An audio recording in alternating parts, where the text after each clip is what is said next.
Welcome to the Home Business Podcast with Richard Captain Henderson, publisher of Home Business Magazine, and Sherilyn Colleen, managing editor. This how-to show helps you successfully operate your home-based business. Greetings and welcome to the Home Business Podcast. I'm Richard Captain Henderson, your skipper at Home Business TV. Let's secure, foresee, and get underway. On the Home Business Podcast, we love startup stories and advice. Much of the content on startups, though, focuses on getting up and started up in a business in the shortest time possible, often less 6 months or less. But today's podcast guest takes a longer, more strategic view on moving towards being your own boss.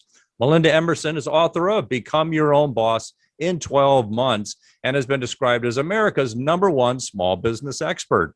A longer 12-month focus on becoming an entrepreneur can smooth out a lot of the road of the complexities of a startup. So greetings, Melinda Emerson. Say hello to the Home Business Podcast. How's it going? Thank you so much for having me, Richard. Thank you. Can we see a copy of that book?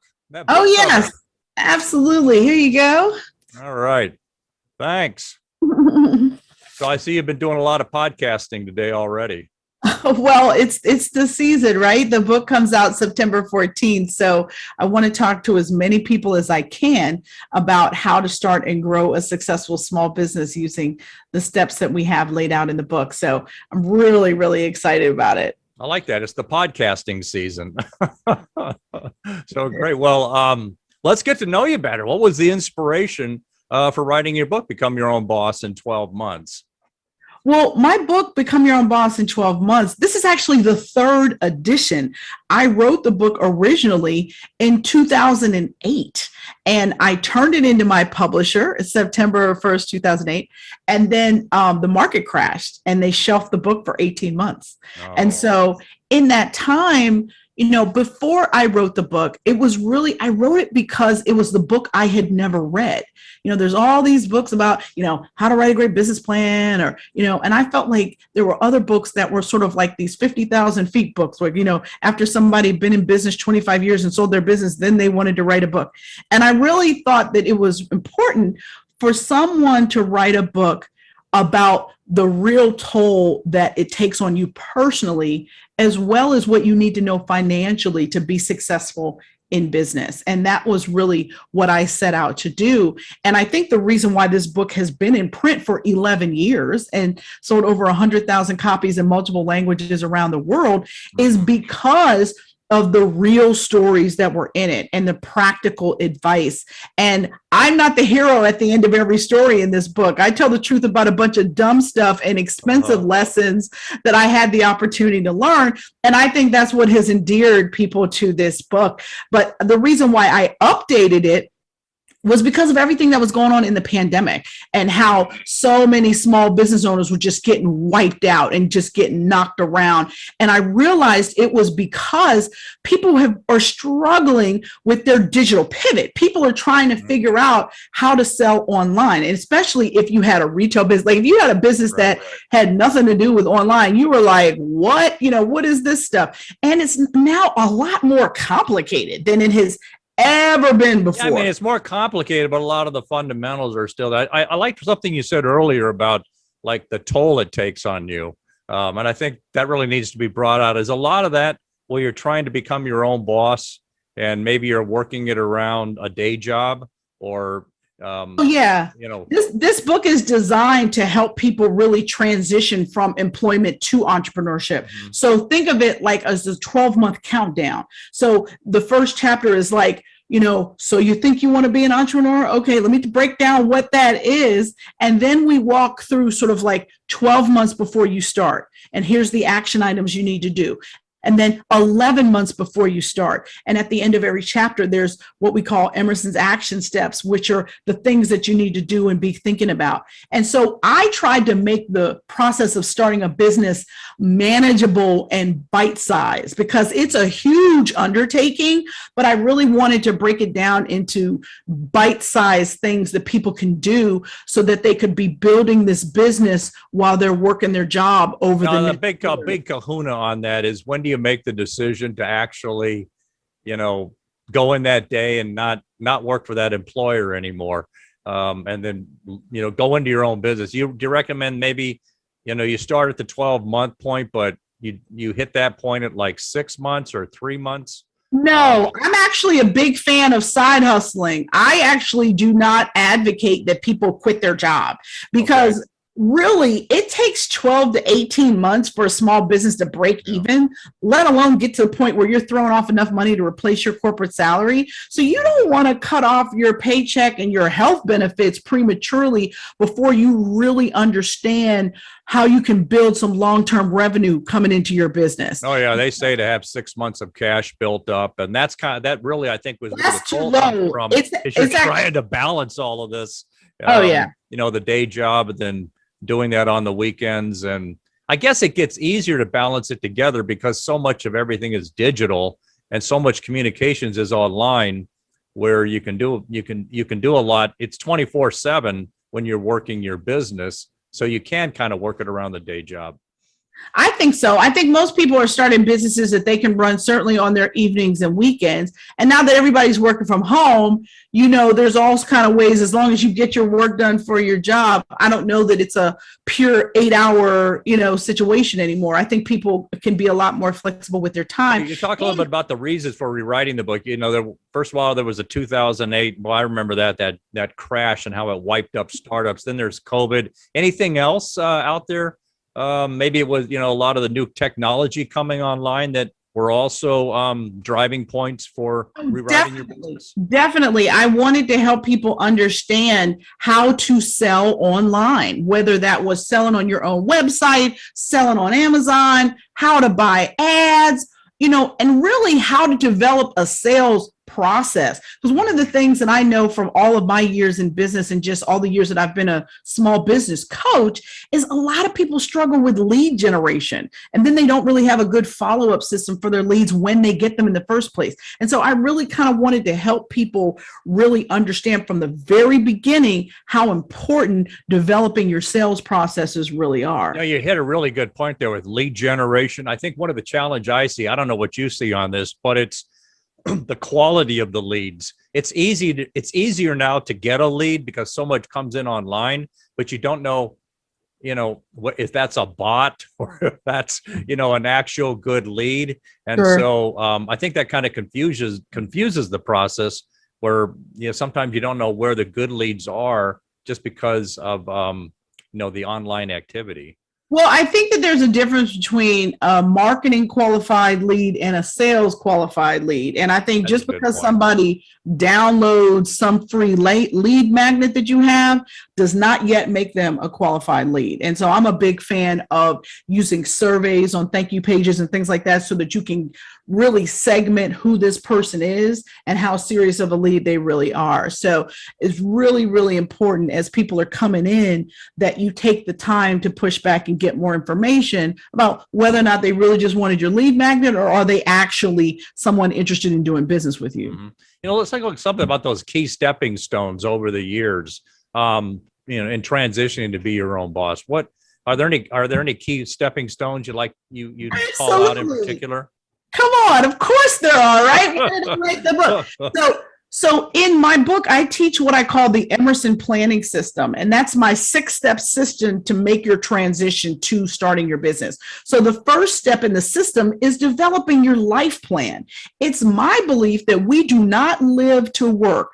We need to develop a business that is going to allow us to live our dream life. But if you don't figure out what your dream life is before you start a business, you can end up starting a business that you don't even like because you just did it because of the money. You didn't do it because of the lifestyle that it was going to allow you to have. The second thing you've got to figure out is your financial plan. Most of us are starting businesses that we're going to have to self-fund. And that means that the money's going to come from your right or your left pocket. So you got to figure out what kind of savings you have, what kind of financial assets you have. Do you have any equity in your house? Are you carrying a whole bunch of credit card debt? You got to get rid of that stuff before you start your business. Boy, that'd be a killer to have a lot of credit card debt because you can't get away from those startup expenses before you're clearing before you're clearing a profit. Well, because you're going to have to use your own credit cards to get into business. So it's just really, really important that you get clear about that. And then the next thing you got to do is really understand what business you're starting and what skills you have versus what skills you need to start your particular kind of business. Because I see people all the time, I bake great cakes. You know what I should do? I should open a bakery. Well, you know what?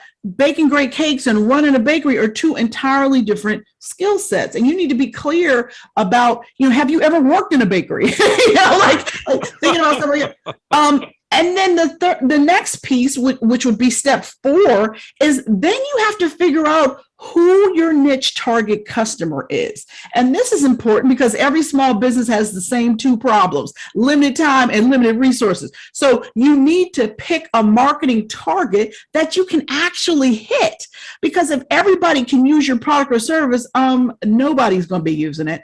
And then step 5 is you do need a business plan. I know there's all these things out here people are saying now about you don't need a business plan unless you're going to the bank for a loan. That is madness. Do not spend more time planning your family vacation than how you're going to support yourself and your family financially. You have to plan for success. It's not going to just happen to you. Now, do I think you need a 40-page manifesto? No. But do you need 10 good pages that's going to explain what your business is, what your market is, who your competitors are, how you're going to position yourself against your competitors, and then who your target customer is and how you're going to reach them and how you're going to follow up after the sale is made? Yeah, you got to know all that stuff before you start a business. At least you should. And then the last step, which is step 6, is I believe you should launch while working. Be a side hustler first. Do not quit your job to start your business. Learn on the job. Yeah, as I say, don't give up that day job. We kind of moved into the next question I had, which is on planning, and planning being everything. So, one of the things I recommend on what you feel about is somehow tie action steps into your plan, so that, the plan is great, but it's got to be tied into something like each day. In project management, they talk about break up things into little tasks and do something each day. That's one of the things. I mean, I get hit on that. If I make a plan, but I don't pick, if I don't like schedule time in Outlook or to make those steps, turning that plan into action. Yeah. Well, I definitely think that's part of the reason why my book is so great, because I give you those tangible action steps at the end of every chapter. So you don't feel like, oh my Lord. Okay. So you can kind of tie that in then. Yeah. Like I try really hard not to overwhelm people. I give them 6 or 7 things to focus on. And then the next chapter, 6 or 7 more things. And that's how I did it, because I agree with you. Words without deeds, it's not going to make anything happen. So it's really important for us to get clear about the things that we have to do, to move this idea of a business forward. And so, yeah, you're saying, I kind of like where you're talking like a life plan, where it works around your life plan. And that means it's got to be something you love, but then it's got to be balanced with, is there a market there?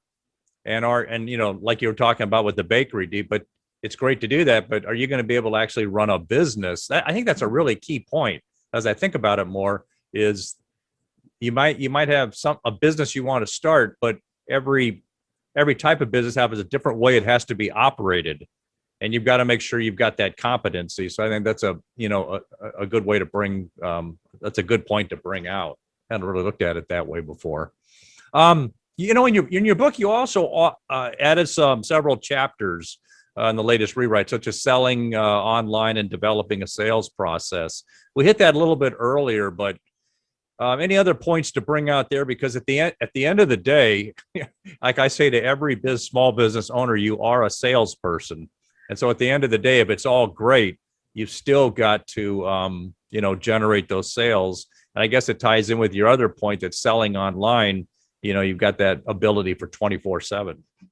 Yeah. And not only that, when you think about how people buy things, I saw a statistic the other day that said by 2040, 95% of all purchases we make will be made online. That's scary. That is scary. So what you have to know is that you have got to learn how to sell online now, whether it's selling on your website, selling on a marketplace like Amazon, Etsy, eBay, one of those guys, that's fine. But selling on your website and selling on a marketplace are two entirely different skill sets.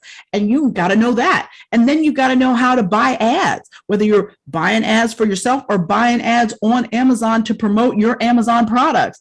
5 million people are selling on Amazon. So it's not, they got the traffic, but you still got to figure out how to get found. And so these are some of the skills that we specifically talk about in the book. And then we talk about all of the other stuff, like how to develop a sales process so that you make sure that you have continuous leads and sales funnels and all this kind of stuff so that you can follow up in email on your leads. I want to pull that back because that's such a critical point which you're bringing up there. It's the process starts out with that whole universe that's out there of people that could potentially be interested in what you've got to sell, but you got to whittle that all the way down to that actual prospect or lead, qualified lead, that's somebody you can do business with. Absolutely. And that's the thing that's really important. You've got to figure out what is your lead process? How are you going to qualify leads? And then who's going to follow up? Do you have email to follow up? Is a sales rep going to call somebody and chat them up to close the business? How are you closing this lead that you got? You got to think through all of that stuff. And you have to work on sales either a little bit every day or 2 days a week. And we kind of talk about how, because your sales is literally the life's blood of your whole. I would recommend try to chip away a little bit each day. When I put it off, it's like, oh man, I didn't do my sales calls last week and they're, piling up. I wanted to ask you one thing on, I find that a lot of communication has just gravitated to email. I mean, it's hard for me to even get a client on a telephone. And so I just, it's I don't know what your thoughts on this, but it's the art of email where if you're sending an email, you've got the first sentence or two to capture them and they're not going to read past that. And so how do you build, maybe get back to your process, how do you build a series of emails to keep that communication going and then lead to a sale?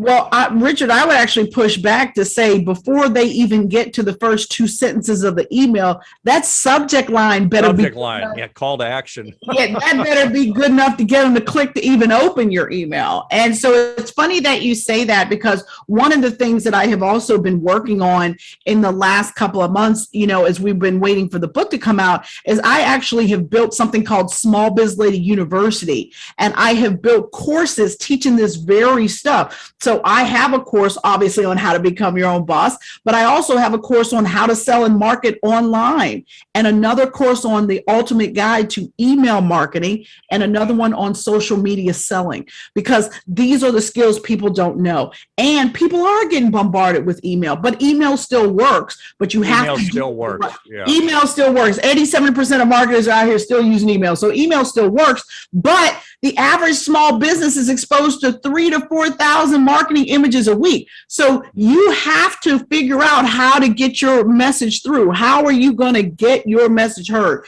And there's a skill to that. It's not just, let me just send out a little newsletter. There better be some valuable information in that newsletter. And so those are the things that, we've been trying to teach people as well. That stuff is in the book, but I really go into it into our, Let's talk a little bit more about that. Like you talk about the digital pivot. Is that all part of this also with, email selling, and why is that so important when you launch your own business? Well, because when you think about online selling, there's 4 pieces to it. There's 4 pillars, if you will: website, content, social media, and email. And email is important because it's your follow-up system for all your other marketing outreach efforts. Right? You do social media so you can drive traffic back to the website. Well, what's going to happen when they get back to the website? Well, you better have 2 or 3 ways to invite them to get on your email list, right? But then what happens when they get on their email list? Okay, well, then they should have a nurture sequence of emails that go out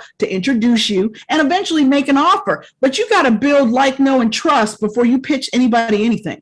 You got to think about nurturing with email. It's almost like dating. right? You wouldn't ask somebody to marry you the day you meet them in a bar. Well, it's the same thing. The person that I like that analogy. I mean, the first time somebody downloads something off your website, they're not ready to love on you yet. You got to convince them. You got to convince them that you're That's a nice good way to announce. you smell good. You know, you show up on time. You keep your word. Pay attention to the romance here. Exactly. You have to romance your customers, Richard. You can't just jump on them to day one. Hey, let's get married. Let's go on down to the courthouse. Let's take care of this. No, you can't do that. Yeah. So I guess one of the questions on this digital pivot is a lot of people try to automate things too much. And I'm saying if you keep things briefer, you can customize short responses. And Sure. I've sort of found that important. You got to know when to make that transition. But I guess when you get into the point that you're going to make us, you're building an active client and you're moving towards sale. At some point, it's got to be customized. You can't just automate everything. I don't know what it. Well, I do think you can personalize things with some of your automation, right? Okay. But I do think you got to get to the point where at the end of the day, somebody's got to pick up the phone and talk to somebody. Like you can automate things up to a point, but I agree with you. I think some people have gone overboard with automation and have turned people off, especially when you're engaging with existing customers. And this is really dangerous because existing customers are the most valuable thing in a business. And a lot of people make the mistake of chasing new customers. Well, the problem with that is the most expensive sale you will ever make is the first one. Right. So why not love on somebody that's already loved on you, right? I mean, they've already gone to the courthouse with you. So. Right. And guess what? Existing customers are 60 to 70% more likely to give you another opportunity. Right. New business, 5 to 20% if you're lucky. So you really have to protect your relationship with your existing customers because that's where your referrals are going to come. A lot of times, an analogy I've heard on that really good point you've made there is the amount of time you spend where, your ongoing business you should be shooting for that being, 80% of your revenue. And people are not putting 80% of their time there. They might only need 20% of their time effectively, that 80-20 rule, to keep those long-term customers or those new customers engaged with you, but they forget to make that investment in time. Exactly. And that's a mistake because your existing customers, frankly, are more valuable than your new customers. You need to love on them as much as you possibly can, for sure. Well, let's get into the big kahuna we're all dealing with now is COVID-19, new challenges for everyone. And you note that it's left 3 million women being forced out of the workplace. How has the pandemic made it more challenging for women to launch their own business? Well, I mean, because women do the lion's share of, what we call the administrative tasks in the home, whether it's dealing with the kids, the administrivia of, getting them back registered for school and all this stuff, and still managing the home, food shopping, that kind of stuff. It's just been really hard, especially for women who don't have an active partner to help. So if you have children, you just had to jump out of the workforce to take care of your children and keep them safe, especially if your children are under 12 and can't be vaccinated. I mean, there's a whole. Oh, yeah. And then, you might be doing the school work with them during the day. And, Oh, yeah. I mean, all of that stuff was going on. And the younger your kids were, the harder it was. You can't just leave a kid home and say, log on to Zoom so you can get on school. You got to be there and help them because they don't completely know how to do it. And getting them to pay attention to the Zoom all day is a whole other thing. So I think for moms, we have had to do a lot of heavy lifting during the pandemic. And I don't think that everyone's job accommodated that. So I think a lot of people bailed because they just had to prioritize their family or their elderly family. Maybe they had a mom or a dad that they were worried about, so there's a lot that people have been dealing with. And then people are just overworking and stressed out anyway. So it's one thing to be working from home. It's a whole nother thing to be working from home and your kids are in the other room going to school too. And you have to kind of halfway ear hustle what they're doing to make sure they're doing what they're supposed to be doing. I guess that creates challenges with like setting up boundaries. And that's always a tough challenge within a home and a home office. trying to keep it all blending together on the kitchen table. Oh my gosh, absolutely. Work-life boundaries are the biggest struggle of any home-based business or frankly, remote worker. So it's even more difficult when your kids don't necessarily respect your boundaries. The younger they are, they'll bust in the bathroom talking to you. They'll bust in when you're on the Zoom talking to a client too. They're in their 20s now. They still don't respect boundaries. So